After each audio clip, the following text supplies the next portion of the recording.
आजकल हमारे देश के मेन स्ट्रीम मीडिया को देखकर आप भी यही बोलोगे, थोड़ी मर्यादा रखिए। मतलब यार गोदी मीडिया वालों, कुछ भी। इसलिए शायद अब लोग मेन स्ट्रीम मीडिया पर भरोसा करना बंद कर दिया है। न्यूज़ चैनल्स पर लोगों ने आना कम कर दिया क्योंकि ये लोग टीआरपी के लिए सिर्फ हिंदू मुस्लिम करते हैं। I can't shout over you. I'll tell you why. आपने हिम्मत कैसे की ऐसे सवाल पूछने की? थोड़ी मर्यादा रखिए। एंड इवन इंडिया का सबसे बड़ा चैनल एनडीटीवी भी बिक गया। टीवी भी बिक गया। आपके पास अडानी का जहाज है, पैसा है, ताकत है, सब है, तो आप ही बनाएंगे ना कोई। तो दोस्तों आज हम बात करेंगे मीडिया के पावर के बारे में कि एक ऐसा जमाना था कि मीडिया फुल पावर में थी और उससे बात करने से पहले 100 बार सोचना पड़ता था, क्योंकि मीडिया उस समय देश का चौथा पिलर हुआ करता था। इसलिए उससे बात करने से पहले लोग डरते थे, फिर चाहे प्रधानमंत्री हो या फिर कोई विधायक, सबकी पतलून गीली हो जाती थी। लेकिन आज ऐसा क्या हुआ कि मीडिया बोली सुनते ही लोगों के मुंह से गाली निकल आती है। क्या मार चौध रहा है सच्ची में? और आज का मीडिया जो कि छोटे छोटे मंत्रियों से डरती है और जो कोई मंत्री को आंख दिखाने की कोशिश करता है उनका खेल ही खत्म कर दिया जाता है। और क्यों हमारे देश की मेन स्ट्रीम मीडिया अब सिर्फ गोदी मीडिया बनकर रह गई है, सब कुछ जानेंगे आज के इस वीडियो में। लेकिन उससे पहले मेरा आपसे एक छोटा सा रिक्वेस्ट है कि प्लीज वीडियो को लाइक करके चैनल को सब्सक्राइब कर दो। तो देखो, जिस मीडिया का इतना दबदबा था, आज उसकी अहमियत लोगों की नजर में एक तलवा चाटने वाले कुत्ते से भी कम है। क्योंकि इस प्रकार की जितनी भी समस्याएं हैं वो आप कभी भी न्यूज़ चैनल में नहीं देखेंगे। तो देखो, इस कहानी की शुरुआत होती है 2014 में, जब भारत में मोदी की सरकार यानी बीजेपी पावर में आती है। पावर में आने के बाद बड़े बड़े ब्यूरोक्रेट्स, पार्टी मेंबर्स, कार्यकर्ताओं पर एक कानून लागू किया जाता है कि तुम लोग मुझे बताए बगैर कहीं नहीं जाओगे। मतलब कि मोदी के परमिशन के बिना वो लोग कहीं पे भी इंटरव्यू नहीं देंगे। इससे पहले के मंत्री अपनी मर्जी के मालिक हुआ करते थे, जहां मर्जी वहां इंटरव्यू दे सकते थे। लेकिन मोदी गवर्नमेंट आते ही इन सारी चीजों पर रोक लगा दिया गया। 2019 के एक इन्वेस्टिगेशन में मोदी सरकार पर यह इल्जाम लगा कि 2014 में जो भी गवर्नमेंट के खिलाफ, खास तौर पर मोदी और अमित शाह के खिलाफ न्यूज चलाने की कोशिश किया करता था, उनके चैनल को बंद करवा दिया जाता था या फिर एडवर्टाइजमेंट को रोक दिया जाता। और एक न्यूज चैनल को चलाने के लिए या फिर कह लो कि खास तौर पर एक मेन स्ट्रीम मीडिया हाउस को चलाने के लिए गवर्नमेंट एडवर्टाइजमेंट की बहुत ज्यादा जरूरत होती है। अगर गवर्नमेंट एडवर्टाइजमेंट को रोक दे तो सबसे पहले तो एंकर्स, एडिटर्स और उस न्यूज एजेंसी में काम करने वाले सारे लोगों की नौकरी खत्म हो सकती है और इवन न्यूज चैनल भी बंद हो सकता है। गवर्नमेंट का ये एक ऐसा डिसीजन था जो कि बहुत ही ज्यादा अनएथिकल था, जिसकी वजह से मीडिया सरकार के आगे घुटने टेकने पर मजबूर हो गई और हार मानकर फैसला किया कि वो सरकार के खिलाफ कोई भी खबर नहीं चलाएंगे, और अगर गलती से वो कोई खबर चला भी देंगे तो वो मिसलीडिंग होगा। एंड यहीं से मीडिया सिर्फ मोदी का टूल किट बनकर रह गया। मीडिया तो समाप्त हो गया है, चमचे बचे हैं सिर्फ जो रोज रात को एंकरिंग करते हैं। पहले जो चमचे होते थे वो छुप के काम करते थे, अब होते हैं टाई कोट पहन के 9 बजे आ जाते हैं उनका एजेंडा लेके और वही करते हैं। इनको सरकार ने भले ना नियुक्त किया हो, लेकिन ये अपनी तरफ से ऐलान कर दिया कि हम सरकार के गुंडे हैं, हम जो चाहेंगे वही करेंगे इस देश में। और कुछ इल्जामात बीजेपी पर ऐसे भी लगे कि जो चैनल मोदी के खिलाफ न्यूज चलाता उनके घर पर छापा मार दिया जाता, उनको जेल में डाल दिया जाता।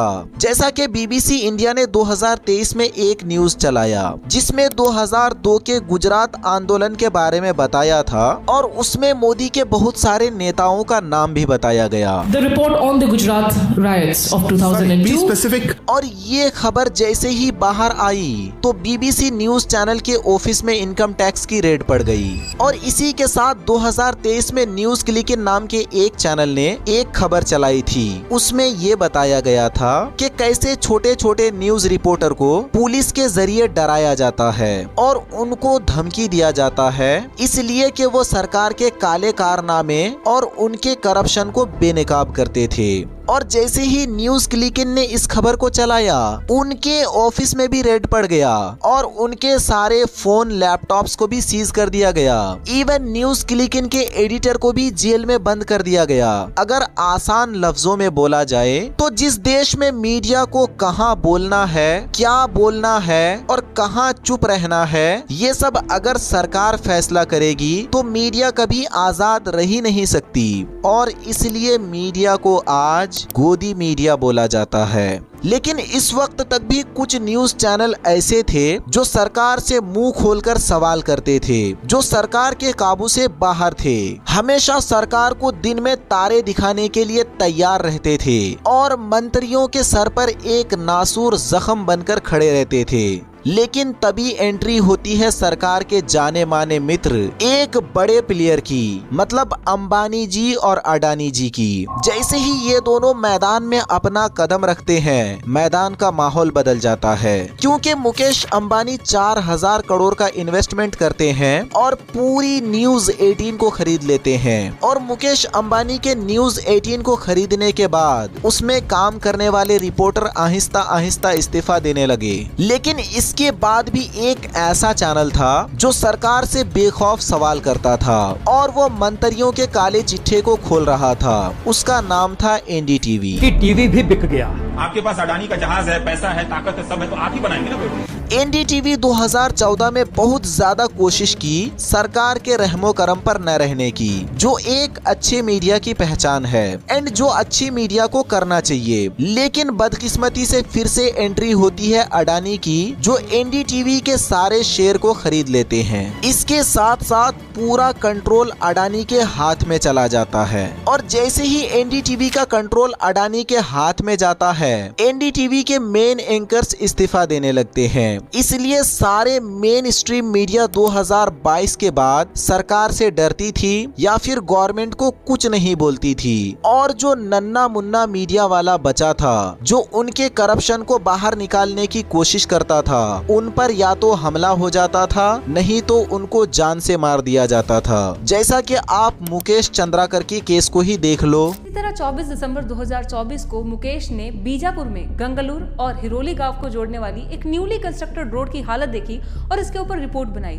रिपोर्ट में उन्होंने बताया कि इस न्यूली कंस्ट्रक्टेड रोड की हालत इतनी खराब है कि 1 किलोमीटर के अंदर 35 गड्ढे हैं और सारा ब्लेम आता है सरकारी ठेकेदार सुरेश चंद्राकर पर, जिन्होंने बहुत ही बुरी क्वालिटी का रॉ मटेरियल यूज करके एक बहुत बुरी क्वालिटी की रोड का निर्माण किया था। और इसी कारण सुरेश ने मुकेश को धोखे से अपने घर बुलाया और उसकी हत्या कर दी। अब अगर आज के टाइम पे कोई छोटा मीडिया वाला किसी मंत्री को बेनकाब करने की कोशिश करे तो वो कब तक जिंदा रहेगा, ये कहना मुश्किल है। इस प्रकार की जितनी भी समस्याएं हैं वो आप कभी भी न्यूज चैनल में नहीं देखेंगे। वही दोस्तों एएनआई यानी कि एशियन न्यूज इंटरनेशनल, ये सिर्फ कहने के लिए एक बड़ी न्यूज एजेंसी है। एएनआई की तो दर्शकों की संख्या हाथी भांति की है, तो उन सभी दर्शकों को नमस्कार। गवर्नमेंट के सारे इंटरव्यूज, चाहे वो सीएम हो या पीएम, हर इंटरव्यू में एएनआई का लोगो आपको देखने को मिलेगा। और एएनआई को हर जगह इंटरव्यू के लिए परमिशन भी मिल जाती है। और दूसरे मीडिया को परमिशन न मिलने के बाद हमारे मोदी जी जब बाहर आकर ऐसा रिएक्शन देते हैं, बाहरी थे आप लोग, अंदर अलाउ नहीं था, बाहरी थे आप लोग, बाहरी थे आप लोग। मुझे तो बहुत हंसी आती है भाई कि इस देश की मीडिया की क्या हालत हो गई है। अब इसलिए शायद न्यूज चैनल पर लोगों ने भरोसा करना बंद कर दिया है। चैनल्स पर लोगों ने आना कम कर दिया, क्योंकि ये लोग टीआरपी के लिए हर जगह हिंदू मुस्लिम करते रहते हैं। बस खाली यही एक मुद्दा रह गया है न्यूज चैनल पर। I can't shout over you. I'll tell you why. आपने हिम्मत कैसे की ऐसे सवाल पूछने की? ऑडियो बंद करिए इनका।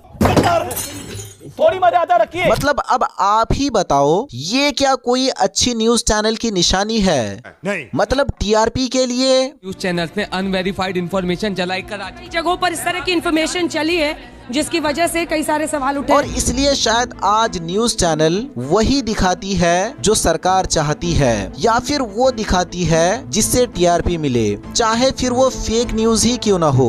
मतलब उन लोगों को भी पता है कि सरकार उनके खिलाफ कुछ एक्शन लेगी नहीं, इसलिए ये लोग कुछ भी चला देते हैं। जैसे 2000 के नोट में नैनो बनाना चिप लगा हुआ था। रुपए के हर एक नोट पर NGC यानी नैनो GPS चिप लगा हुआ। मतलब मैं हमारे इंडियन मीडिया के बारे में इतना ही कहना चाहूँगा, थोड़ी मर्यादा रखिए। मतलब यार आप लोग इतना झूठ कैसे बोल लेते हो।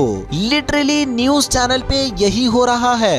Күз кез күз, күш кеш күш, кір көр, күл кел көл, кілең қысқа сөз кім оқиды тез. Арқада алтар қар бар, қырқада қырғар қар бар, қырғар қарда ағар। तो दोस्तों आज के वीडियो के लिए बस इतना ही। अगर ये वीडियो आपको पसंद आया हो तो प्लीज वीडियो को लाइक करके चैनल को सब्सक्राइब कर लो। एंड अगर इस वीडियो का एक और पार्ट आप लोगों को चाहिए तो मुझे कमेंट में बता देना। एंड इस वीडियो को अपने दोस्तों के साथ भी शेयर कर देना। बहुत बहुत धन्यवाद।